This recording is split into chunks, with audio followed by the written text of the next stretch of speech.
வணக்கம், இது நம்ம வீட்டுத்திரை. நான் ஷங்கர். இந்த வீடியோவில் நான் ரிவ்யூ பண்ண போகிறது தமிழ் படம் ரோமியோ. இந்த படம் ஏப்ரல் 11ஆம் தேதி தியேட்டரில் ரிலீஸ் ஆச்சு. விஜய் ஆண்டனி, மிர்னாலினி, விடிவி கணேஷ், யோகி பாபு, தலைவாசல் விஜய், இளவரசு மற்றும் பலர் நடிச்சு இந்த படத்தை டைரக்ட் பண்ணியிருக்கிறாரு விநாயக் வைத்தியநாதன்.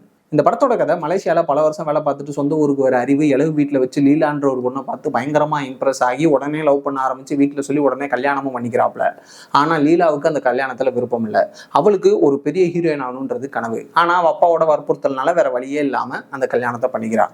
இப்போ அவங்களோட அந்த கல்யாண வாழ்க்கை சந்தோஷமா இருந்துச்சா இல்லையா, லீலா ஆசைப்பட்ட மாதிரி ஹீரோயின் ஆனாலா இல்லையா, அதுதான் அந்த படத்தோட மீதி கதை. ரிவ்யூக்குள்ள போறதுக்கு முன்னாடி ஒரு விஷயத்தை ஷேர் பண்ணலாம்னு நினைக்கிறேன். ஒரு ரியல் இன்சிடென்ட். இந்த படத்தை பார்க்கறதுக்கு தியேட்டருக்கு போயிருந்தேன். அப்போ எனக்கு முந்தின சீட்ல ஒரு ஆள் உட்காந்துருந்தாப்புல. ஏஜ் 45+ இருக்கும். நீளமான முடி, நிறையா தாடி, ஆளு பார்க்க ஹைட் அண்ட் வெயிட்டா பயங்கர டெரரா இருந்தாப்புல. ஆனா அப்படிப்பட்ட மனுஷனை படம் முடியும் போது பாக்குறேன், கண் கலங்கிட்டு இருக்கிறாப்புல. யாரும் பார்த்துக்கூடாதுன்னு பட்டுன்னு கண்ணை தொடச்சிட்டு இருக்காரு. அந்த அளவுக்கு படத்தை கூட எமோஷனலா கனெக்ட் ஆயிட்டாரு. இப்போ இதை ஏன் சொல்றேன்னா, இந்த வீடியோ பாக்குற உங்களுக்கு இந்த படத்துல ஒர்க் பண்ண யாரையாவது தெரிஞ்சிச்சுன்னா அவங்களுக்கு இந்த இன்சிடென்ட்டையோ இல்லை இந்த வீடியோவோ ஷேர் பண்ணுங்க. அவங்க மூலமா டைரக்டர் இந்த இன்சிடென்ட்டை தெரிஞ்சுக்கிட்டு சந்தோஷப்படட்டும். அப்போதான் அவரோட அடுத்த படம் இதை விட நல்லா இருக்கும். ஏன்பா படம் அந்த அளவுக்கு நல்லா இருக்கு அப்படின்னு கேட்டீங்கன்னா, நல்லா இருக்கு. ஆனா படத்துல புதுசா எதுவும் இல்லை. நம்ம ஏற்கனவே பல படங்கள்ல பார்த்த விஷயங்களை பக்காவா பிளேஸ் பண்ணி அந்த எமோஷனல் லெவலையும் கரெக்டான மீட்டர்ல மெயின்டைன் பண்ணி ஒரு டீசென்டான என்டர்டெய்னரா கொடுத்துருந்தாங்க. பிடிக்காத கல்யாணத்தை வேற வழியே இல்லாம பண்ணிக்கிட்டு தன் லட்சியத்தை அடைய முயற்சி பண்றா ஒரு பொண்ணு. அதை தெரிஞ்சுக்கிட்டு அவளுக்கு உதவி செய்ய முயற்சி பண்றான் அவளோட கணவன். ஆனா அவனை பயங்கரமா வெறுக்கிறா. அதையும் ரசிக்கிறான் அந்த கணவன். அது மட்டும் இல்லாம தான் கொண்டாட்டிக்கிட்டே வேற ஒரு பேர்ல போன்ல பேசி அவளை இம்ப்ரெஸும் பண்றான். இதை கேட்கும் போது ஷாருக் கான் நடிச்ச ரப்னே பனாங்கே ஜோடி தானே உங்களுக்கு ஞாபகத்துக்கு வருது. எனக்கு அதை ஞாபகத்துக்கு வந்துச்சு. ஆனா நமக்கு அப்படி தோண ஆரம்பிக்கும் போதே டக்குன்னு ட்ராக் சேஞ்ச் பண்ணிடுவாங்க. உண்மையிலேயே அந்த சேஞ்சும் அதுக்கப்புறம் நடக்கிற விஷயங்களும் பார்க்க ரொம்ப என்டர்டெய்னிங்கா இருந்துச்சு. என்ன அது எல்லாமே சினிமாட்டிக் மொமெண்ட்ஸா தான் இருக்கும். எதுவுமே யதார்த்தமா நடக்கிற மாதிரி இருக்காது. இந்த இடத்துல இது நடந்தா நல்லா இருக்கும், அந்த இடத்துல அது நடந்தா நல்லா இருக்கும்னு எல்லாமே பெர்ஃபெக்டா கிரியேட் பண்ண மாதிரி ஃபீல் ஆச்சு. அதே நேரத்தில் அது எல்லாமே நமக்கு பெர்ஃபெக்டா கனெக்டும் ஆச்சு. சிரிக்க வேண்டிய இடத்துல சிரிச்சோம், கண் கலங்க வேண்டிய இடத்துல கண் கலங்கணும். முக்கியமா படம் எந்த ஒரு இடத்துலையும் நமக்கு கிரிஞ்சாவோ போரிங்காவோ ஃபீல் ஆகலை. அந்த வகையில படத்தை பெர்ஃபெக்டா ப்ரெசென்ட் பண்ணியிருந்தாங்கன்னு தான் சொல்லணும்.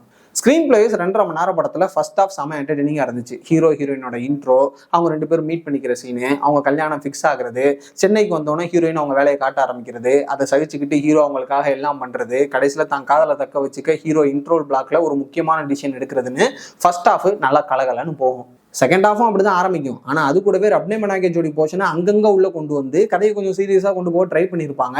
ஆனா அதுதான் எப்பவோ முடிய வேண்டிய கதையை கிளின்னு இழுத்துட்டு போயிருக்கோம். ஏன்னா எண்டு கார்டு போடுறதுக்கு 2-3 இடத்துல வாய்ப்பு இருந்துச்சு. ஆனா எல்லாத்துக்கும் ஒரு ப்ராப்பர் எண்டிங் கொடுக்கணுன்றதுனால கதையை எக்ஸ்டெண்ட் பண்ணிக்கிட்டே போயிட்டாங்க. ஆனா அந்த எக்ஸ்டென்ஷனை எமோஷனல் மூமெண்ட்ஸ் மூலமா மேட்ச் பண்ணி அட்ஜஸ்டும் பண்ணியிருப்பாங்க.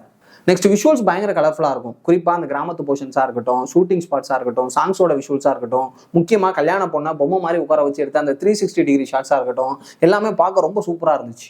நெக்ஸ்ட் மியூசிக் இந்த படத்தோட ஒரு பிக்கெஸ்ட் ப்ளஸ். எல்லா சாங்ஸுமே கேட்டோன்னு அப்படிங்கிற மாதிரி இருந்துச்சு. அதே மாதிரி பேக்ரவுண்ட் ஸ்கோரும் ultimate. Next characterization wise Arivu and Leela கேரக்டர்ஸும் அவங்களுக்கு இடையில இருக்கக்கூடிய அந்த டிஸ்டன்ஸையும் ரொம்ப அழகாக காமிச்சிருந்தாங்க. குறிப்பாக அந்த அறிவு கேரக்டர் இதயம் முரளி கேரக்டரோட ஒரு 2.0 வெர்ஷன் சொல்லலாம். ஏன்னா அந்த ஒன் சைட் லவ், அவளுக்காக எல்லாத்தையும் பார்த்து பண்றது, அது எல்லாமே பார்க்க அப்படிதான் இருக்கும். என்ன எண்டு மட்டும் ட்ராஜடியா இருக்காது, என்டர்டெய்னிங்கா இருக்கும். அதே மாதிரியே மற்ற சப்போர்ட்டிங் கேரக்டர்ஸையும் கதைக்கு ஏற்ற மாதிரியும் அந்தந்த எமோஷன்ஸ்க்கு ஏற்ற மாதிரியும் பக்காவா யூஸ் பண்ணியிருந்தாங்க. Next acting wise Vijay Antony and Mirnalini 2 பேரோட பெர்ஃபார்மன்ஸுமே சூப்பராக இருந்துச்சு. குறிப்பாக விஜய் ஆண்டனியோட பெர்ஃபார்மன்ஸ் செம்ம என்டர்டெய்னிங்காக இருக்கும். அதே மாதிரியே மிர்னாலினி அந்த லீலான்ற கேரக்டருக்கு ஏற்ற மாதிரி ரொம்ப சூப்பராக பெர்ஃபார்ம் பண்ணியிருந்தாங்க. அடுத்து யோகி பாபு, விடிவி கணேஷ், தலைவாசல் விஜய், இளவரசு, ஷாரான்னு படத்தில் நடிச்சிருக்கிற எல்லாரும் அவங்களுக்கு கொடுத்த போஸ்டனை நீட்டாக பண்ணி கொடுத்துருந்தாங்க. மொத்தத்தில் இந்த ரோமியோ ஒரு ஒன் சைட் ராம்காம். ஸோ என்னை பொறுத்தளவுக்கு குடும்பத்தோட பார்க்கக்கூடிய ஒரு நல்ல படம். பார்க்கணும்னு விருப்பப்படுறவங்க தேட்டருக்கு போய் படத்தை பார்த்து என்ஜாய் பண்ணுங்க. வீடியோஸ் பிடிச்சிருந்தா லைக் பண்ணுங்க, ஷேர் பண்ணுங்க, ஏதாவது கமெண்ட் பாக்ஸ் பண்ணுங்க. முக்கியமாக சப்ஸ்கிரைப் பண்ணிருங்க. அப்படி பெல் ஐகானை தட்டி விட்டீங்கன்னா போட நோட்டிஃபிகேஷன் இருக்கும். தொடர்ந்து சப்போர்ட் பண்ணுங்க. நானும் உங்களுக்கு நல்ல படங்களா வெப் சீரிஸா சூஸ் பண்ண ரிவ்யூ பண்ணேன். நெக்ஸ்ட் வீடியோல பார்ப்போம். நன்றி.